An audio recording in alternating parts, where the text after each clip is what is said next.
And gentlemen of the crypto space, we're live on a Tuesday at 11:33 a.m. December 1st, and I am late to the party. I got the main screen up. I don't even have an intro screen. Let's see what's going on. This is the same intro screen I had yesterday, but it's the same thing. Bitcoin did breach all-time high, and what's next? So we're gonna have a fun talk. We're gonna talk about obviously what happened yesterday, what's going on today, and it's all closely related to one another. There's crazy stuff going on. Today's episode, as with all episodes, is sponsored by Change Angel, non-custodial swap exchange for social goods. Stop depositing on exchanges, not your keys, not your crypto. That's the way it is. Let's pop it over to the main screen. Let's go right to Bitcoin, boys and girls. Woo! Woo! Okay, so let's break this down. So Bitcoin last week smacked right into basically 19,400, 19,500, give or take, the bottom orange line. And now the top orange line. Top orange line is all-time high. Um, on the lower, well, not really all-time high because all-time high is lower, but it's all-time high with buffer the way I draw things. So unless we really do a nice rip through the top orange line, we're not going to see a sustainable price action above the orange line. So what we saw was resistance, and now we've seen resistance again. So we're currently in a bit of a bearish situation, but it might be more so of a consolidation type of setup, particularly because we had a breakdown from the falling wedge. This is total fake out breakout that we've seen this so many times, guys. Look at this. A breakdown and then a break up. How cool is that? So Bitcoin just did a fake out breakout. How cool is that, boys and girls? 2 seconds, let me refresh this. Refreshing. 2 seconds. Who's in the stream? We got Pellets. Always a pleasure. J Dog. Digi Bite. Love my Digi. I'll bring up the. We'll take a look at the chart. Barry. Always a pleasure. Stelios. Yes. Michelangelos. Smash them likes. Subscribe. I literally I need like less than 50 subscribers, and then we get like the super chat, which is a much cooler chat interface, and that'd be really cool. I'd love to get that. So tell everyone to subscribe. I got 14 people on. All we need is like 50 subscribers. So if everyone just subscribes, I don't know. What am I supposed to say? RR is in the house. Always a pleasure. So check this out. So we did the fake out breakout pattern, which I've seen and I've called on this channel many times over the lifetime of this channel. But then we saw the breakdown. But guess where it smacked into? Smacked right into the 200 EMA in the 30-minute. So thus far we've held support, but we've also shown resistance. This bottom orange line. Let's zoom out to the monthly. Okay. Zoom out to the weekly. There's a candle there that I want to see. There it is. No. Yes. That bottom orange line is basically this candle here. So this was resistance back in 2017, December 18th, 2017, the weekly candle. And we just smacked into it as resistance. So you see that there? That is resistance. So isn't it fascinating how all these years later, that particular price point has psychologically created a resistance barrier? And that's exactly what occurred. And look, the weakness on the Stoke. So the Stoke didn't even get to overbought. So that just showed you that the resistance even held back the bullishness of the asset at this price, price region. So this is basically, we just showed a resistance. We just showed a really strong support. This 200 EMA, that's a strong support because it really wicked down. What is that, 1,000 point wick down? At least 500-600 point. It's a 500-600 point wick down. So this is definitely a period of uncertainty. No one's really going to know what's going to happen because we just showed resistance and support. Going out to the 1 hour, looks like we're towards the bottom of the Stoke field. This means there's some nice room to run. We could see a bullish breakout. It's not impossible. RSI, you really want to see around the dotted line, around 70, and that'll is more indicative of bullish territory. So this is bearish. That's bearish. It's on its way down. So let's check out the daily. Well, It's slowed down. It's lost momentum. But bear in mind, it can pick up momentum. So this is where, you just chill out. You go to work, spend time with the family, sit back and collect Bitcoin. Accumulate as much as you can. The Winklevoss boys are talking about a half a mil a pop probably in a couple of years. Even if Bitcoin's 100 grand next year, quarter million next year, come on, these are massive numbers, guys. This is the appropriate time to just contemplate how to accumulate. Accumulate as much as you can. That's the appropriate thing to save. Because what else are you going to save? You're going to save dollars in a bank account? You're going to save gold in a vault or gold coins in the back of a closet? No, it makes no sense. It's old. It's old stuff. You do the new stuff. Crypto. It's just the bottom. That's why you're all here. It's why you're all here. Y'all want to hear it. We're not saving gold. We're saving crypto because it makes sense. Everything else is just old, and old doesn't make sense. Damn. Captain Weber's always in the house. A pleasure. Cheers. Yes. Michelangelo says, "DGB, the real Bitcoin." Oh, yeah. No, I'm not. I don't like that narrative too much because I believe Digibyte is a better implementation technologically, no doubt. That's undeniable and not debatable. Overwhelmingly superior from a technology standpoint, but this does not mean it will do anything from a value standpoint as compared to Bitcoin. Digibyte does not fit into the global financial macro narrative. Bitcoin does. Boom. Let's go over to Tesla for a second. Look at that resistance. Man, this is the most overbought asset. This is straight up like year 2000 Enron shit. If it wasn't, it's vertical. I mean, this thing is just uninvestable. I don't know. The only reason people are investing in this, look at this on the weekly. The only reason anyone would invest in this is they have know what they're doing from an investing perspective. No idea what they're doing. And that has made fundamentals override technicals because technically this is an uninvestable asset or whatever. I don't want to get into it. Ren has shown nice support, though it does look like it's pushing down below support right now, and that's unfortunate. I'd like to see it hold as resistance, hold as support. But yeah, we are on the daily, so we have, and we are entering oversold territory on the Stoke, which is nice to see. MACD is nice and flat, so it doesn't have a particular trend direction. It looks like it's going to head in. So the Stoke can easily push it back up, and this candle could close above support. And it doesn't even matter if it closes a little bit below support. What matters is it's near support, and then it pushes back up. What's also notable is that this triangular formation is coming to a close soon, which means we'll have an answer whether it's a breakdown or a breakout. If it's a breakdown, we have this orange line, which is probably about 15% to the downside. I'll give it to you right here. Price range.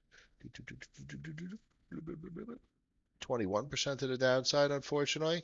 And that'll be your next support region because that was held as a previous support. I like my orange lines to show support and resistance.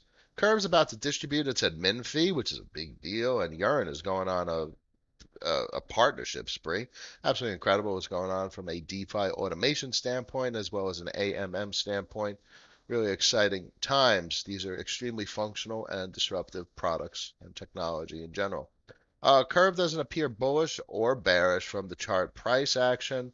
It's kind of trending horizontal, albeit there's a bit of a compression on the Stoke. A little bit of an ascension on the RSI, nowhere near bullish territory though. Solidly under the 200 EMA on the 4-hour, which is not bullish territory, is being held down. There's resistance above head.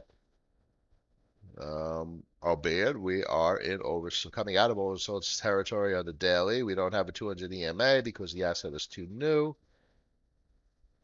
Well below the red guppies, so you have to really have a nice vertical break of price action. It's got to go up a fair amount in order to break through this resistance. These averages on the guppies act as resistance, just like price action and orange lines that I draw. It's resistance. So to have bullishness, you have to have significant price action into one particular direction or bearishness. You have to have it has to significantly change price action to go from low volume to a larger volume in a particular direction to push through this resistance. Let's go back to the stream. Andrea, always a pleasure. I didn't pronounce that properly. Andre. Andre. Sorry. Italy, my man. Small world. Pellets. What about a stock market 20% retrace before end of year? Yeah, man. Steven is absolutely. Listen. That's I can't give you an answer to that. But I'm telling you right now, everyone in this stream, if you want to know what is next, what is going to play out next, it's not me. You're just going to hear me interpreting probably what Steven and Raul and Brent and Lynn Alden and George Gammon and what they say and their ideas, and obviously applying my own interpretation, opinion, and thought process. But it's these boys' ideas. They're the smartest people in the room, guys. Steven is the smartest person in the room. Lynn is an absolute. Lynn, when I hear her speak, she is so damn impressive. It's awe-inspiring. Her experience, her capacity, what she how she digests the information and forms the narratives. You know what these people are? They're storytellers. They tell us stories because they have data, but they turn it into words and they use semantics well to convey their ideas with detail and precision. And they're storytellers. These are our financial storytellers. That's a fascinating way. I've thought about it. I've said it before, but now I'm going to say it very clearly to everyone. These people are financial storytellers, and this never existed before in the history of financials. Maybe the last couple of years. Real Vision, that's storytelling. So cool. It's not news. These are stories. This is narratives. Um, awesome. Gold is getting old and cash is trading. Goddamn right, James. Yes. Woo. Oh man, I'm getting hammered on my gold positions. My gold miners are getting hammered. I was 2 inches this morning from liquidating my gold miners and gold to account for my short-term capital gains tax requirement associated with my crypto blowout summer DeFi madness. I have to pay a fortune in short-term capital gains taxes on this stuff, and I'm not going to sell my crypto to pay the capital gain. Hell no.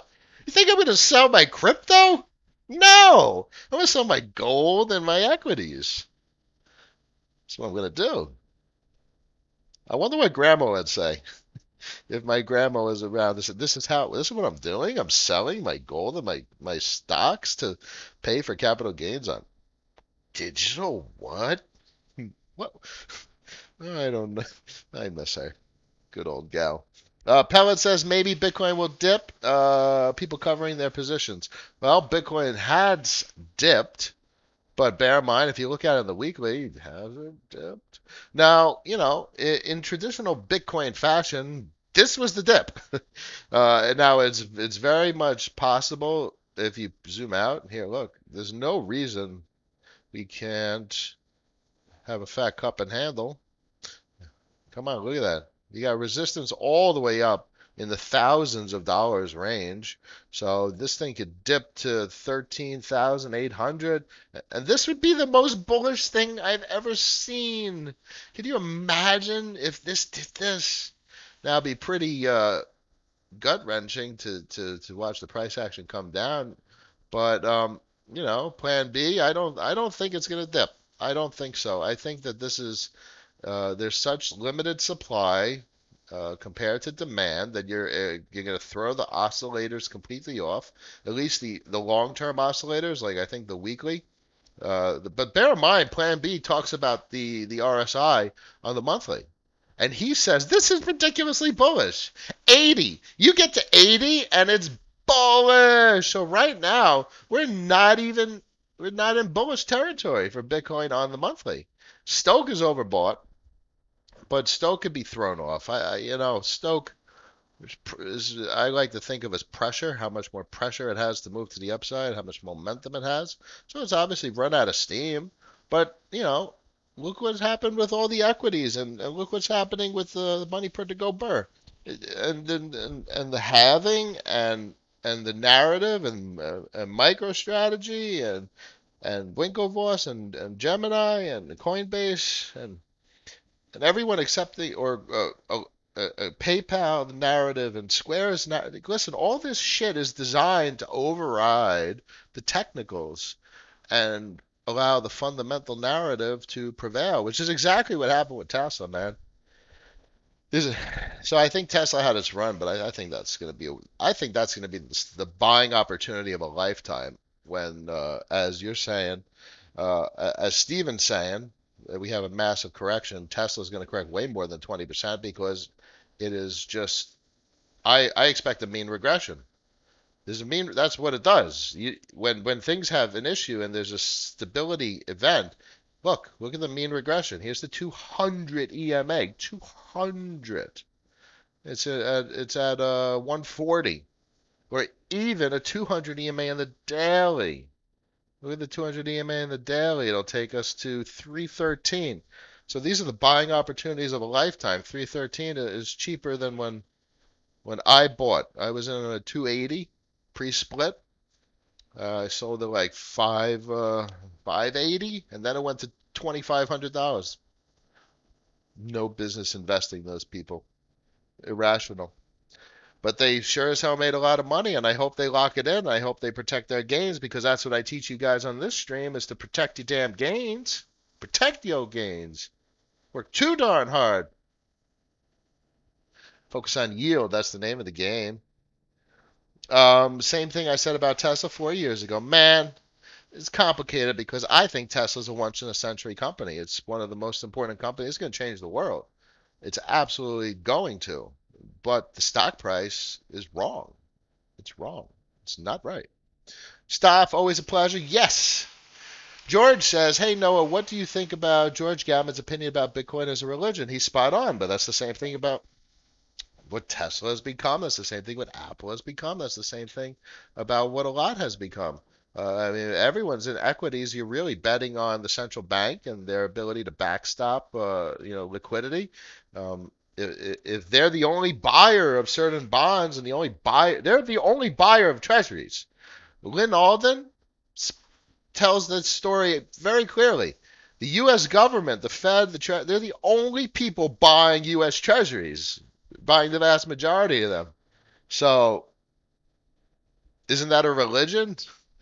You're investing in the stock market because the Fed's going to take care of the economy. So it's, he's right. I mean, just whatever comes out of George's mouth. He's an incredible presenter, incredibly intelligent. He has incredible colleagues and friends, and his content is invaluable. George Gammon's content is invaluable, ladies and gentlemen. Will changes everything about our capacity to make informed decisions. Pellet says, I wish I had bought MicroStrategy stock in May. Everyone does. Nobody knew. Nobody knew Michael Saylor was this kind of guy and had this kind of capacity.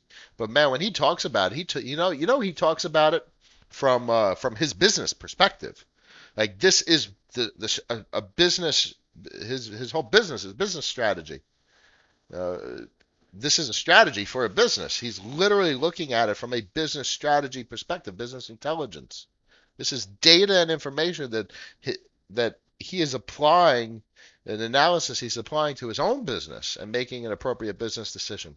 That's all business intelligence is, I would imagine, from a general perspective. Anyway, BlockFi and Celsius, get your yield.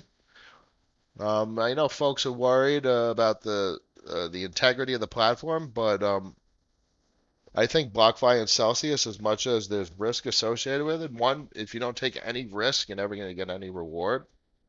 And they have this new credit card coming out, and anyone period should be using this credit card. If you have any interest in cryptocurrency, you get rid of whatever credit card you're using and you start using this. You're getting cash rewards, cash back, denominated in Bitcoin. My wife and I will get rid of my wife's credit card. We have one credit card at American Express, and it's gone the second this comes online.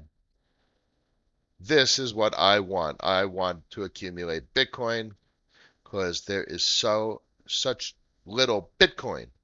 That's the bottom line. I want to accumulate the scarcest asset in the world. Angelo says, hey. What's up? Any update on the VE Yeah, it's coming probably in like I think 5, 7 days more. It was like 10 days a couple of days ago. So they posted the distribution of how much folks are gonna get. Let's see if we can find it real quick. Yeah, here. Here's the approximate fee allocation. So there's a lot of people that are gonna get a lot of 3 CRV. Yeah, so check it out. If I go here. Oop, and I copy my address and I find my address. I get about 2,183, give or take. So then I go over here to the ape tax. I'll probably take that 3 CRV, and what I'll go is over to Zapper Fi. Yeah, James, I got to look into the fold card. That's a good point. Maybe I just do the fold. So you go over to Zapper Fi, you go to invest. When I get my 3 CRV, I'll see the 3 CRV here. I'd go to rebalance and I'd move it over to the compound pool because I rather it in a compound pool because compound doesn't have any exposure to tether and it allows me to sleep at night with minimized risk. Yeah, it's a couple of days, Angelo. Couple of days. Just a couple of days more. Yeah, phone card. I gotta look into it. I have it up here. Definitely. I thought I did. Phone card. Card. Yeah, I gotta look into this. Number one Bitcoin liquid. I have the app on my phone. Wow, average reward rate on purchases, 3%. Okay. Maybe I will see if I could actually get the card. Because if I could get a credit card that gives me rewards, period, denominated in Bitcoin, I'm done with every other credit card. They have lost my business. And that's the bottom line. So I think fold. Albeit, I have a BlockFi. I'll just get the full card, and then when BlockFi comes online, then I have the BlockFi card. That's the name of the game. So Rook, love my Rook. I'm accumulating. I think, well, I'm not really buying any more, but I rebalanced. I exited my Uniswap liquidity position. I moved Ethereum into Rook. I have 73 and change Rook, and keeps coming in from my LP liquidity that I'm providing. Um, it's very volatile. It's a relatively new asset. It's less than a month old. Let's look at the chart real quick. Nothing really impressive. Um, it's probably in the 80s right about now. 98. I've seen it at 127. I've seen it at 220. But look at the market cap, 7 mil. This thing could go 100x and be less than $1 billion market cap. So I would think it's going to be between 10 and 100x at some point, particularly because these boys are generating money on a daily basis using a very novel approach. Advanced arbitrage, $2.2 million. That was a big dip. Oh, it's also here. 1 week. Look, that dip is like the S&P. When you zoom in on the S&P, then you zoom out and it's like, what dip? What dip? $2,205,000. Absolutely incredible. 5% in 1 week, $115,000 in gains. And they've only been online for a month, less than a month. $2 million a month. Has some serious yield. Wish I could do that with my account, 2 mil a month. So Zappify is cool. If you haven't seen it, take a peek. It shows you your portfolio. I got a fair amount of stuff going on. I don't have 230. I owe a bunch of money. A lot of debt. How much is a Maker? I got a fair amount of Maker. You do have the 7.5. Do get tempted to exit because, not your keys, not your crypto, and I wouldn't mind the Bitcoin going back on the ledger because Bitcoin is going to outperform the world. Raoul Pal literally sold all his gold for Bitcoin, and maybe it's a little too much whiskey. I don't know, but I think it's the best bet in the world. Am I going to put everything into it? I think gold will outperform at some point, given long enough time frame. Even gold is going to hit that, $10, $15,000 mark, like Jim Rickards and everyone else talks about. Gold. It's been getting hammered. I don't even want to show you the Fidelity. It's been getting hammered. Horrible. Monolith card. I can't get the monolith card. I'm not in Europe. That is I would so get that card in 5 seconds flat. That is a cool card. If you can get the monolith card, it's just really cool, guys. Monolith. Yeah, this is the card. This is the card. UK and European Union. Ooh, this is the card. At monolith underscore web 3. It is cool. Anything else? Yeah. Cal says, like Rook. Yes. James says, I should really look into this game. Oh, yeah. Gods Unchained, man. I got a lot of cards, and that stuff is expensive, yo. If you're not familiar with how expensive Gods Unchained is, let me see if I could show you guys. Here, check this out.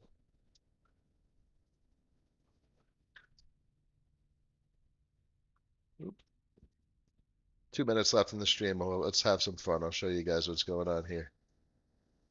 We'll go to the market. So just like with old school Power 9, Alpha Beta Unlimited, you could go over to the Genesis set, which is the old stuff. This is the stuff that will not get reprinted. Then you could go over to like Diamond, which is the ultra rare. And then you could sort by price highest. And you could see, well, this is just bullshit, 8,000. But bear in mind, they throw these numbers up because they're ultra rare. This has been, there's only one diamond. I've been playing this for months, and there's only one diamond Avatar of Death. I want this card so bad. There's only one of it. There's gold versions of it, but no, there is no gold. Oh my God, because someone bought it. Yesterday there was gold. Yesterday was Shadow. Wow. Yesterday there was gold, and they were like 5 Ethereum apiece. Wow, someone bought the gold Avatar of Death. I got meteorites, man. I got the cheap version.